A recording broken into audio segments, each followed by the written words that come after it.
오늘 함께 보실 말씀은 스가랴서 12장 1절에서 9절까지 말씀입니다. 스가랴서 12장 1절에서 9절까지 말씀, 제가 가진 성경으로 구약 1323쪽에 있습니다.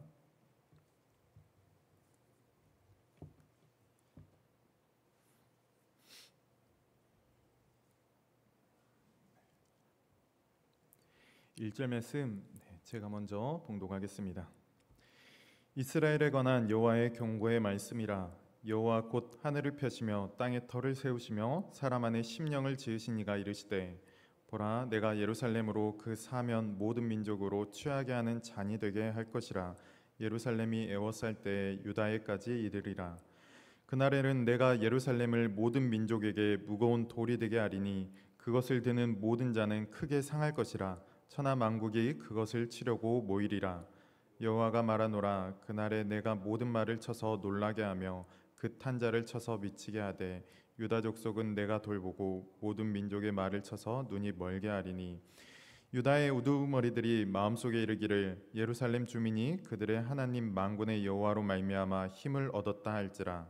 그날에 내가 유다 지도자들을 나무 가운데 화로 같게 하며 곡식단 사이에 횃불 같게 하리니, 그들이 그 좌우에 에워싼 모든 민족들을 불사를 것이요 예루살렘 사람들은 다시 그 본 곳 예루살렘에 살게 되리라. 여호와가 먼저 유다 장막을 구원하리니 이는 다윗의 집의 영광과 예루살렘 주민의 영광이 유다보다 더하지 못하게 하려 함이니라.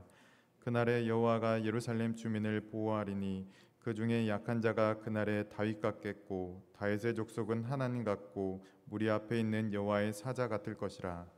9절 함께 읽겠습니다. 예루살렘을 치러 오는 이방 나라들을 그날에 내가 멸하기를 힘쓰리라. 아멘. 지난주에 저희가 살펴봤던 스가랴서 11장은 참된 목자는 어떠한 목자인지를 보았습니다. 참된 목자는 자신들의 양을 위하여서 자신의 목숨을 버리고 그들을 위해 수고와 헌신을 다하는 자가 참된 목자였습니다. 예수님이 바로 그 참되고 선한 목자로서 이 땅 가운데 내려오셨죠. 양들을 위해 군림하는 자로 오신 것이 아니라 사랑과 헌신을 보이셨습니다. 그래서 그를 따르는 양들을 생명의 길로 인도하셨습니다. 선한 목자이신 예수님은 이제 그의 백성들에게 그 선한 목자의 뒤를 따르라고 하십니다. 예수님의 본을 따라서 낮아지고 섬기고 사랑하는 모습으로 이 땅에 선한 영향력을 끼치고 양들을 인도하는 선한 목자가 되라고 하십니다. 쉽지 않은 길이지만 예수님으로 말미암아 선한 길로 인도함을 받은 우리는 새 생명을 얻은 자는 그 길을 따라 예수님과 함께 그 길을 걸어가야 할 것입니다. 오늘부터는 이제 12장의 내용을 살펴볼 텐데 12장에서 14장은 하나의 큰 단락을 이루고 있습니다. 여호와 하나님께서 이스라엘과 온 땅 열방에 행하실 일을 기록하고 있습니다. 그중 오늘 본문 12장 1절에서 9절은 이방 나라들에 대한 심판과 이스라엘에 대한 회복에 대한 선포입니다. 1절에 이스라엘을 회복시키시고 이방 나라들을 심판하시는 하나님을 이렇게 표현을 합니다. 하늘을 펴시며 땅에 터를 세우시며 사람 안에 심령을 지으시니, 즉 창조주 하나님이심을 드러내고 있습니다. 그가 창조주로서 모든 피조 세계를 주관하시는 분이심을, 모든 피조 세계가 그의 손안에 달려 있음을 말해줍니다. 특별히 사람 안에 심령을 지으셨다라고 말을 합니다. 여기서 말하는 심령은 사람의 영을 말합니다. 구약 성경에서 사람은 하나님이 주신 영으로 말미암아서 살게 되고 그 영이 떠나가면 죽는 존재로 표현을 하고 있습니다. 즉 하나님께서 영을 만들어 주시기도 거두시기도 하시는 분, 우리 인간의 생명을 주관하시는 분이심을 나타내는 것입니다. 이러한 창조주 하나님에 대한 언급은 현재 포로 생활로 그리고 전쟁으로 폐허가 된 이스라엘의 상황, 모든 것이 어그러지고 깨어져 버린 상황을 다시금 그 창조의 때와 같이 회복시키실 수 있는 능력의 하나님이 말씀하고 계시다라는 것을 나타내는 것이죠. 하나님이 전능하신 분이시다라는 것은 또다시 이야기할 필요가 없는 사실이며 진리지만 문제가 있습니다. 바로 우리 인간들에게 그 문제가 있는 것이죠. 그 전능하신 하나님을 믿지 못하고 의지하지 않기 때문입니다. 세상에 눈을 돌리고 하나님보다 세상을 의지하고 때로는 하나님과 같이 되려고 합니다. 참된 행복과 평안과 자유를 얻겠다며 찾는 것이 돈이며 권력이며 쾌락인 것입니다. 하나님에 대해 모르고 오해하고 믿지 못하고 있습니다. 이스라엘 역사에서 계속해서 그러한 일들이 반복되어져 왔고 우리 삶 안에서도 계속해서 일어나는 일입니다. 하나님이 창조주시라는 것, 이 세상의 모든 만물이 그의 손안에 달려 있다는 것입니다. 우리의 생명까지도 그의 손에 달려 있습니다. 우리가 창조주 하나님을 믿는다면, 그를 신뢰한다면 그분의 하실 일들을 기대하며 그분의 약속을 신뢰하며 살아가야 합니다. 그의 뜻이 우리 삶 가운데 이루어지기를 소망하며 살아가야 합니다. 세상의 가치관, 세상의 요구, 현실이라는 거대한 벽을 뛰어넘는 믿음을 가져야 하는 것입니다. 이스라엘은 아수르라는, 바벨론이라는, 페르시아라는 계속되는 강대국의 지배를 받고 있습니다. 어느 한 나라가 무너져서 살겠다 싶으면 또 다른 강대국이 등장하고 어김없이 그들의 지배를 받습니다. 이스라엘이 이러한 현실에서 벗어날 수 있는 방법은 자신들의 국력을 키우는 문제로 해결되지 않습니다. 이방 강대국의 모습에서 알 수 있듯이 인간의 힘은 언제나 지속되는 것이 아니기 때문이죠. 언제 흥했다, 언제 망할지 모릅니다. 시간의 문제일 뿐 오래지 않아 인간의 그 흥했던 힘은 다시금 쇠퇴의 길을 걸어가고 맙니다. 그러한 시대에, 그러한 세상에 온 세상을 만드시고 통치하시는 창조주 하나님이 계시다라고 선포를 하고 있습니다. 그리고 그 하나님께서 경고의 말씀을 오늘 내려주고 있습니다. 그렇게 이제는 잘못했던 그 과거의 모습을, 과거의 생각을 바꾸고 삶을 바꿔야 함을 이야기해주고 있습니다. 오늘 말씀 2절과 3절과 4절은 각각 이스라엘을 치려고 하는 이방 나라들에 대한 심판의 모습을 보여주고 있습니다. 2절에서는 예루살렘이 취하게 하는 잔이 되겠다라고 하십니다. 이방 민족들이 예루살렘을 사방 둘러싸고 공격을 합니다. 그 공격이 성공하고 이제 예루살렘이 함락당합니다. 그런데 그 이스라엘, 예루살렘을 함락하고 보니 오히려 자신들의 상태가 이상합니다. 마치 취한 것과 같이 비틀거리며 정신이 없는 것이죠. 승리한 듯 보였던 자신들의 모습이 오히려 땅에 엎드려져 있는 것과 같습니다. 3절에서는 예루살렘이 무거운 돌이 되겠다라고 하십니다. 예루살렘, 제국의 입장에서 보면 정말로 별것 아닌 나라, 도시입니다. 제국뿐만 아니라 그의 이웃한 나라들, 블레셋, 아모리 족속, 암몬, 모압 등 이스라엘은 계속해서 주변으로부터 침략을 당하고 전쟁을 치러왔습니다. 그만큼 이스라엘이, 예루살렘이 힘이 없고 가벼운 돌이었다라는 것이죠. 그런 예루살렘을 하나님께서 무거운 돌이 되겠다라고 하십니다. 누구도 쉽게 흔들 수 없는 나라를 만드시겠다라는 것입니다. 혹 그것을 들려고 하는 자들이 생기더라도 오히려 그들이 이제 화를 당하게 될 것입니다. 4절에서는 말을 통하여서 이야기해 주십니다. 말은 군사력, 강한 힘을 상징하지만 이제는 그조차도 하나님 앞에서는 소용이 없을 것이다 라는 것입니다. 하나님께서 놀라게 하며 미치게 하며 눈이 멀게 하실 것이기 때문입니다. 특히 여기에서 사용하는 표현, 놀라게 한다, 미치게 한다, 눈이 멀게 한다라는 표현은 신명기의 한 구절과 관련되어 있는 말씀입니다. 신명기 28장에 보면 하나님께 순종하면 받는 복과 불순종하면 받는 저주에 대해서 말씀해 주는데, 신명기 28장 28절 저희들이 화면에 있는데 살펴볼 말씀은 불순종하면 받게 되는 저주에 대해서 말을 해줍니다. 우리 앞에 있는 신명기 28장 28절 말씀 함께 읽어보도록 하겠습니다. 여호와께서 또 너를 미치는 것과 눈 머는 것과 정신병으로 치시리니. 네. 여기 나와 있는 미치는 것, 눈 먼 것, 정신병. 네. 여기 나오는 정신병으로 쓰이는 단어는 한글로는 다르게 번역이 되어 있지만 히브리어로 보면 스가랴서에 나오는 놀라게 한다라는 단어와 동일한 단어입니다. 즉, 이 세 단어를 오늘 말씀에서 지금 인용해서 사용하고 있는 것이죠. 이것을 인용하는 것은 지금 이방 나라들이 당하게 될 이 모든 일들이 하나님께 불순종하여서 받게 되는 저주, 하나님의 심판으로 그들이 멸망하게 될 것이다라는 것을 보여주고 있는 것입니다. 강하다라고 생각했던 그 나라들조차도 하나님의 심판 앞에서는 어쩔 수 없이 쓰러지고 마는 것입니다. 한 시대를 풍미했던 강한 나라도 얼마 가지 못합니다. 더 강한 나라가 일어나서 그들이 망할 수 있기 때문입니다. 혹은 그 강한 나라 안에 분열이 발생할 수도 있습니다.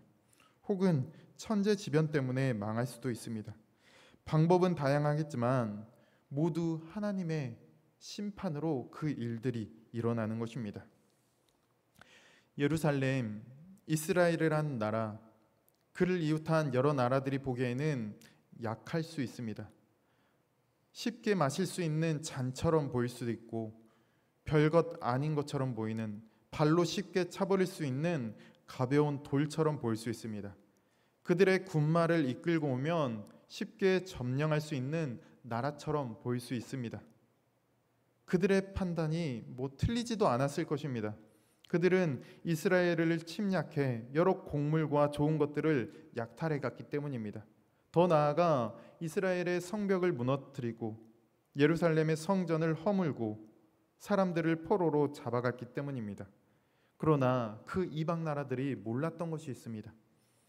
이스라엘이 그러게 무너졌던 이유는 하나님께 이스라엘이 불순종하여 심판을 당했기 때문입니다. 이방의 나라들이 강해서 이스라엘을 무너뜨린 것이 아니라 하나님의 뜻이 그 안에 있었기에 일어난 일이라는 것입니다. 그런데 오늘 말씀에서는 이제 그 하나님의 뜻이 바뀌었습니다. 하나님께서 이스라엘을 심판하셨지만 이제는 이스라엘을 회복하시겠다라고 말씀하십니다. 그런데 그 일을 이웃 나라들이 알지 못하는 것이죠. 그래서 여전히 이스라엘을 보며 연약하다라고, 볼품없는 나라다라고 생각하는 것입니다. 그래서 그들을 쳐들어오고 그들의 쉽게 마실 수 있는 잔처럼, 가벼운 돌처럼 여깁니다. 군마를 동원하여 이스라엘을 치러 오는 것입니다. 그러나 하나님의 뜻이 바뀌었기에 이제 오히려 이스라엘은 굳건히 서고 그들이 화를 당하게 되는 것입니다. 이스라엘에 갑자기 엄청난 돈과 군사가 생겨서 자신들을 지켜낼 힘이 생긴 것이 아닙니다. 상황은 변하지 않고 그대로이지만 하나님의 뜻이 바뀌었습니다. 불순종하여 심판을 받았던 이스라엘을 향해 하나님께서 긍휼의 마음을 품으셨습니다.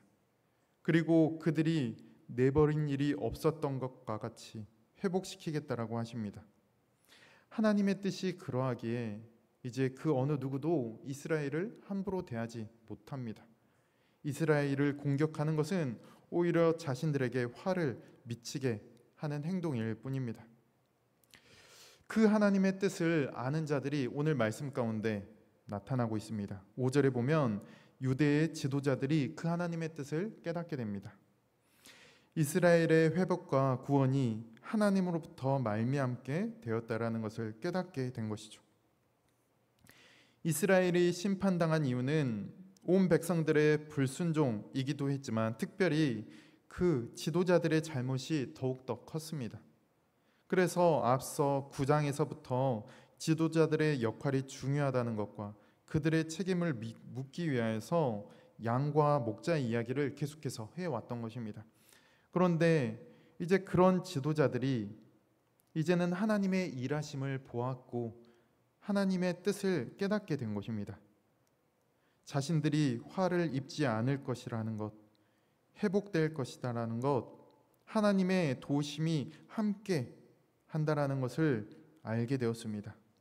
살아 역사하시고 자신들을 도우시는 하나님을 알게 된 지도자들, 이제 그들은 이전의 모습에서 벗어나 새로운 모습, 하나님의 뜻을 이스라엘 가운데 세워나가는 자로 세워질 것입니다.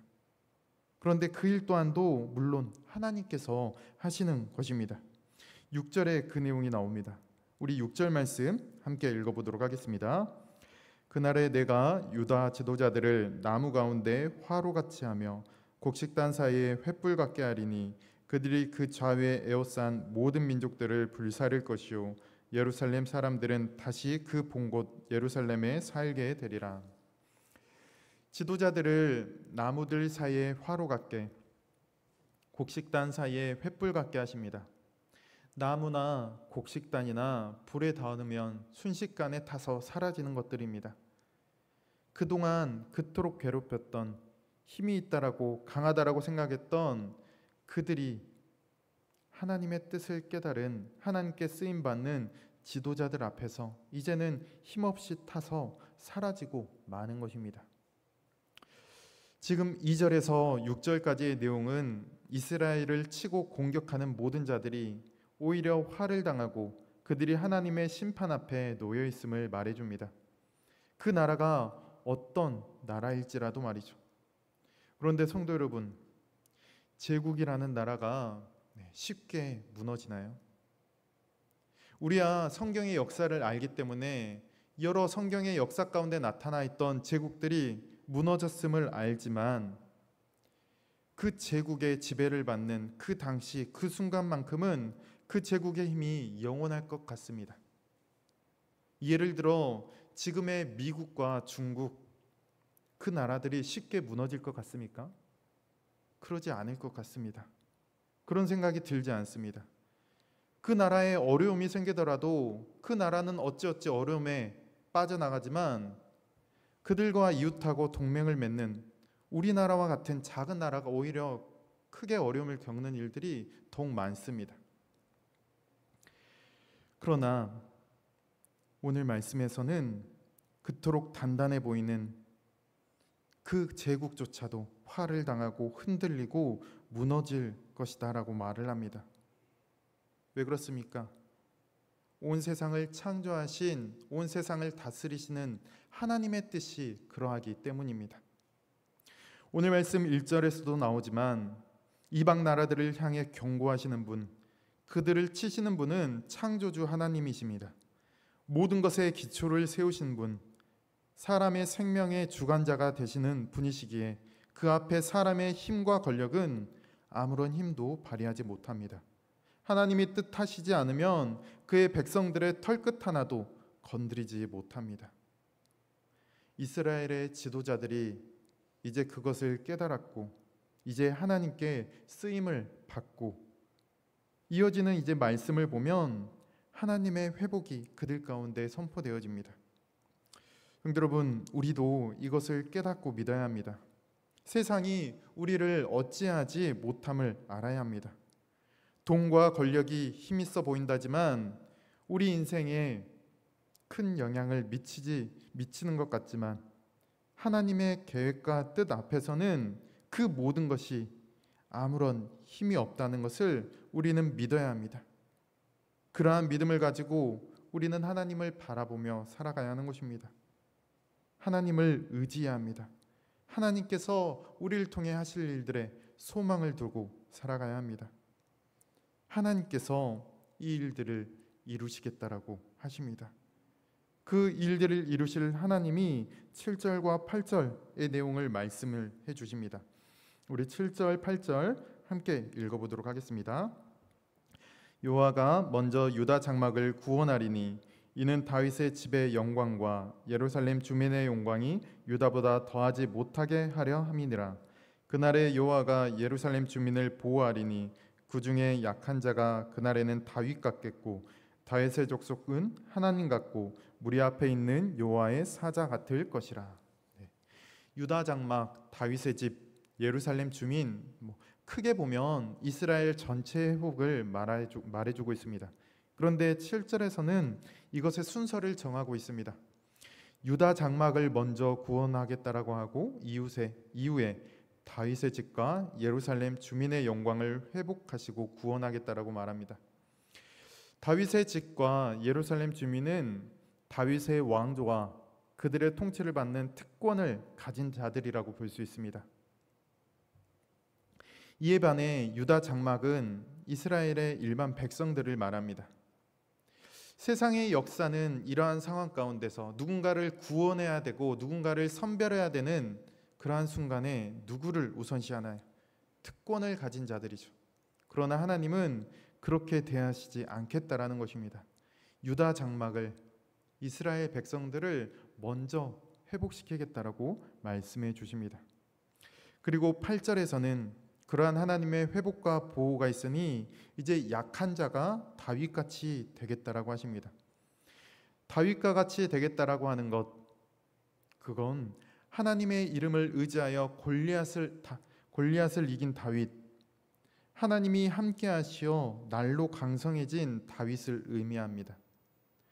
스스로의 능력과 지혜와 힘과 뛰어난 다윗이 아니라 하나님으로 인해 강인하게 된 다윗을 의미합니다. 이스라엘이 그러한 다윗과 같은 존재가 되겠다라는 것이죠. 하나님을 의지하여 강인하게 된 나라가 되겠다라고, 하나님을 신뢰함으로 회복되고 구원받는 나라가 되겠다라고 하십니다. 성도 여러분, 어느 누구도 이웃 나라의 침략을 원하지 않습니다. 어느 누구도 주위 사람들로부터 공격당하는 것 원하지 않죠. 그러나 원한다라고 그 모든 것들이 이루어지나요? 전쟁이라면 그래도 살면서 겪지 않고 살아갈 수 있습니다. 그러나 우리는 이 세상을 살아갈 때 여러 사람들로부터 크고 작은 공격을 받으며 상처를 받습니다. 거기에서 안전할 수 있는 방법, 나를 보호할 수 있는 방법 무엇인가요? 하나님을 의지하는 것입니다. 그분의 보호를 받는 것입니다. 약한 자를 다윗과 같이 하신 하나님, 하나님을 의지하여 골리앗을 이기게 하신 이가 우리를 이 땅에서 그토록 강하게 하실 것입니다. 내가 힘이 있어서 이기는 것이 아닙니다. 9절에 하나님께서 그 일들을 하시겠다라고, 대적들을 멸하겠다라고 하십니다. 우리가 해야 될 것은 그 대적을 멸하실 하나님이 나의 하나님, 전능하신 하나님, 그분이 우리를 돕고 계시다라는 것을 믿는 것입니다. 성도 여러분, 우리에게는 힘이 없습니다. 이스라엘은 제국에 비하면 정말 보잘것없고 힘이 없는 작은 나라입니다. 그러나 그 나라를 하나님께서 보호하시겠다라고 뜻하시자 그 어떤 나라도 이스라엘을 범하지 못하게 됩니다. 우리도 이 세상 앞에 서면 초라하고 작은 존재이죠. 가진 것도 잘난 것도 없는 존재입니다. 세상은 그런 우리를 억누르려 하고 공격하고 자신들의 뜻대로 이용하려 합니다. 그러나 우리를 택하신 하나님께서는 우리를 이 세상에 그런 존재로 두지 않으실 것입니다. 창조주 하나님께서는 오히려 그런 연약한 우리를 사용하셔서 세상을 이기실 것입니다. 하나님은 미련한 것들을 택하사 지혜 있는 자들을 부끄럽게 하십니다. 세상의 약한 자들을 택하사 강한 것들을 부끄럽게 하십니다. 세상의 천한 것들과 멸시받는 것들과 없는 것들을 택하사 있는 것들을 패하십니다. 그 전능하시고 능력 있으신 창조주 하나님을 믿고 따르고 신뢰하시기 바랍니다. 우리는 연약합니다. 우리는 부족합니다. 그러나 그런 우리를 하나님이 긍휼히 여겨주십니다. 긍휼히 여겨주시고 우리를 보호하시고 돌보시고 구원하여 주십니다. 그 전능하신 하나님을 바라며 그 돌보심 가운데 살아가시기 바랍니다. 그래서 하나님 앞에 쓰임받는 하나님의 역사 가운데 승리하는 자로 살아가는 우리 성도님들이 되시기를 간절히 소망합니다. 이 시간 찬송가 370장 함께 찬양 드리겠습니다.